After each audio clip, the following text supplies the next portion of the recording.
ভিতরে আমার নবীকে গালি দিছে, তার এখন বাইচা থাকার অধিকার আছে নাকি নাই আপনারা বলেন তো? আছে, আছে, বাঁচার অধিকার আছে, আছে অধিকার আছে না? এটা আমার কোরআন হাদিস ঠিক করবে।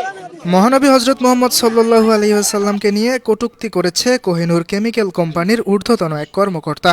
এমন অভিযোগে রাজধানীর তেজগাঁও তিব্বত মোড় অবরোধ করে বিক্ষোভ করে ওই কোম্পানির শ্রমিকেরা। মঙ্গলবার দুপুর ৩টার দিকে শ্রমিকদের এই অবরোধের কারণে মহাখালী থেকে ৭ রাস্তা পর্যন্ত সড়কে যান চলাচল বন্ধ হয়ে যায়।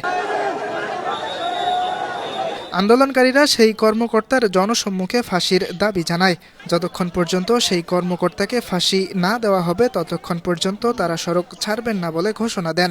রাসূল সাল্লাল্লাহু আলাইহি ওয়াসাল্লাম কুযুক্তি কথাবার্তা কইছে আর 2 দিন আগে অফিসাররা জানছে, যার জন্য কোনো বিচারও না। আজকে শ্রমিকরা আমরা সবাই নামছে। আমরা ফাঁসি চাই, না হলে আমাদের হাতে তুলে দেওয়া হবে। পরিস্থিতি নিয়ন্ত্রণে সেনাবাহিনী ও পুলিশ প্রথমে আন্দোলনকারীদের বোঝানোর চেষ্টা করেন।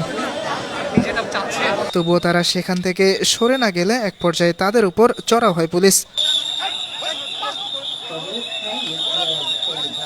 লাঠিচার্জ করে ছত্রভঙ্গ করে দেয় আন্দোলনকারীদের।